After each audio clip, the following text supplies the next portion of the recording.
Brianna here was on a game show, so I am going to ask her a couple of cool questions about it and get the backstory on all of it.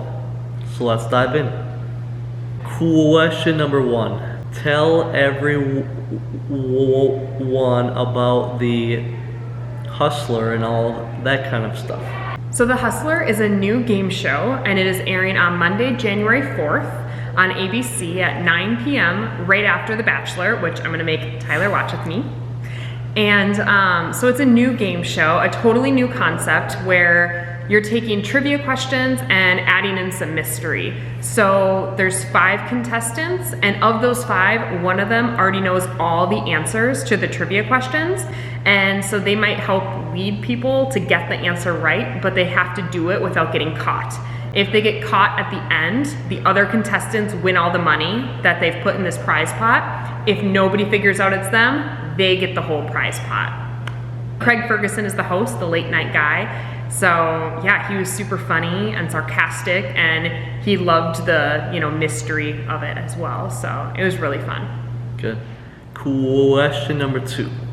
How did you get on the Hustler? So I had been applying to other game shows at the time, and so when I had applied to a bunch of other ones, it's the same producers that are on The Hustler who also produce Price is Right, or Match Game, or Beat Shazam, or any of the game shows that are out there. So when I had applied to other game shows, a lot of times I'd get to the final round of the audition and then I wouldn't get it, and I didn't understand why, and I was just kind of like, well, what's going on? And it wasn't until I got a phone call from these producers that said they had seen my audition on Match Game and they liked me, so they said, hey, do you want to try this new game show? And I was like, sure. I don't know what it is, like, because they said it's called The Hustler. I'm like, what's that? I don't know what that is. And so what had happened was then they said, well, are you either a good liar or can you spot a liar? And for me, I'm a teacher, so I said I can do both. I'm spotting liars every single day. I teach high school students and they're constantly fibbing to me. So, I had to do a bunch of different auditions for it over Skype, phone interviews. They were calling me practically daily before, for about a week and a half. They were calling me multiple times a day to figure out, what outfits are you gonna wear? Send us your options, send us a headshot, send us a picture of this, send this, tell us more about this. So it was just like a long process for that week and a half of just calling me all the time. Mm-hmm. And then when they finally called me on a Monday night at 5 o'clock and said, hey, you're flying out tomorrow morning, I competed the next day, flew back the next day. So that's crazy. I was only in California for maybe 36 hours, 48 hours or so. It was super quick. And then I was back home, and that was a full year ago. It was December 2019. So it's been a year that I've been waiting for the show to air. That's so long. It's been a long time. Yeah. I'm ready. Question number 3. How did you get into game shows? So I got into game shows because my cousin originally was on Price is Right back in 2006, and he won. He won the showcase, and he got to play Plinko, so he actually won $33,000 worth of prizes. And after that, it kind of I always said I wanted to go on one, and Family Feud was coming to Minnesota, and that was the first game show I've ever been on. And when they were coming to Minnesota, I essentially called up all my family and said, hey, get over to my house, we gotta make a video, because it was not an open call, you had to be invited. So we had to send in a video. From that, they said, okay, you can come to our audition at this time.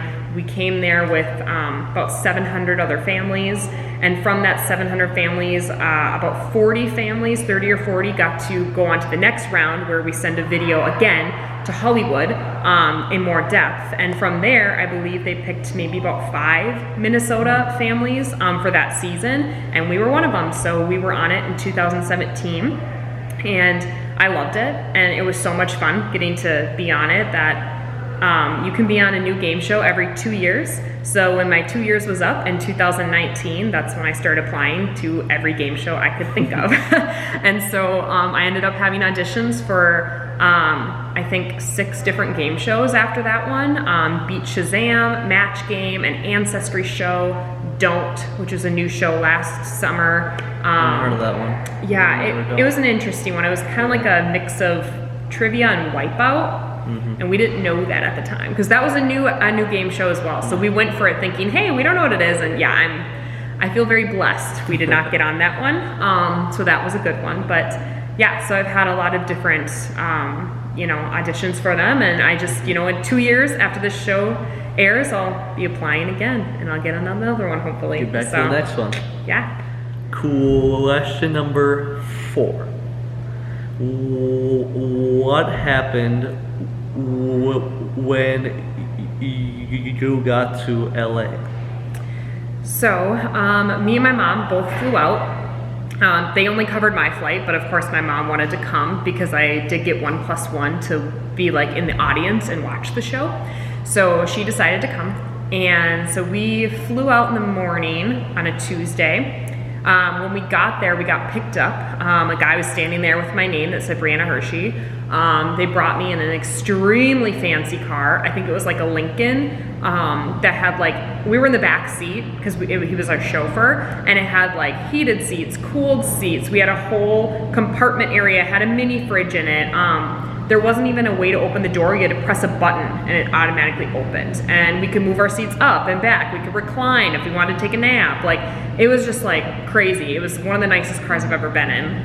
And so that drove us about an hour and a half to more of the Burbank, California area. And then we stayed in a hotel that night. Then the next morning, they came and picked me up again and brought me to the studio. And I think they brought me there, I'd say around noon. And then as soon as I got there, I was confined to a room that was 6 feet by 5 feet. It was a tiny little area with a little desk and a chair and a couple healthy snacks like seaweed chips and rice cakes. Those are good. That's good. Those are good treats. Yeah, the seaweed chips were not my thing, but I was starving, so I ate them. It was interesting. California food, whatever. I have some interesting choices. I would have preferred Cheetos, but to each their own. But I was in that room for 4.5 hours by myself, and I couldn't have my phone. I literally had 3 magazines, and I read them cover to cover 2 to 3 times each because I was so bored. But they were just running behind and stuff. Apparently there was some kind of an issue happening with the sewage in a bathroom outside of the studio. Not really sure. My mom heard about that because she was also stuck outside for 4 hours waiting till they could come in and watch. And yeah, so it was kind of chaotic, but I think that's just part of Hollywood. That's how Family Feud was. It was chaos on the outside, but when you watch the show, it all comes together and it looks so put together, but everything else is chaotic. So film the show. The show probably took about hour and a half or so to film, and then from there, they essentially, all of the contestants had to get in a van together, and we had to drive back towards the airport that night. And I stayed in a hotel with my mom again, and then the next day we flew out. So quick. It happened so quick. It was super quick, and it was very disorganized but organized. It was just I don't know. It's interesting, but that's kind of what I've noticed with just every time I've had an audition or anything, it's very last minute, let's go, send me this, do this, and it's I have to quick jumble, and then you wait. It's a run and wait kind of thing.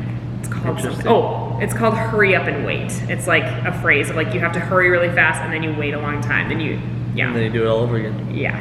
Interesting. Question number 5. Did they do your hair and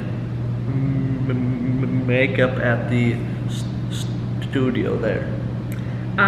No. They told us ahead of time we had to do everything ourselves. So it was our own clothes, my own makeup. I did my hair in the morning, so I woke up early and gave myself 3 hours just to do my makeup and hair, have plenty of time, get a coffee, just kind of be in the right mindset because it felt very rushed when we were there, so I gave myself plenty of time. And when I did get there, they did have a makeup artist and a hairdresser who was there, but they were not meant to do all of it.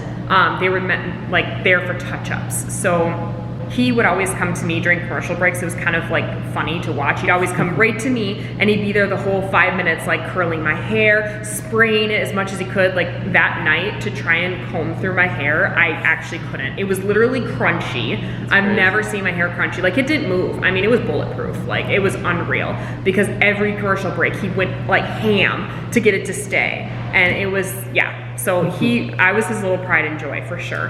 But makeup, they didn't do anything. I think one time they came and gave us powder just because, you know, we were sitting under hot lights, so we were probably sweating a little bit.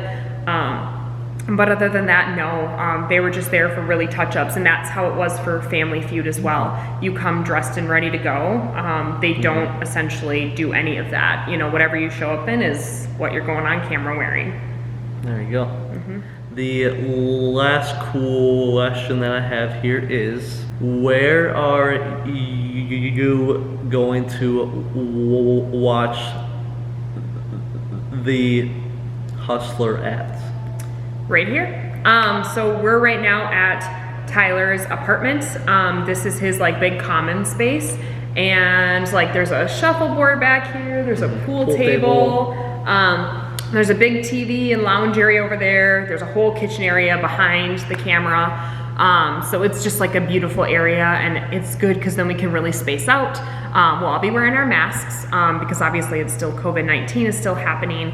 So although I would have loved to invite like 50, 60 people, I really only was able to invite about 10, and they're all like really close family.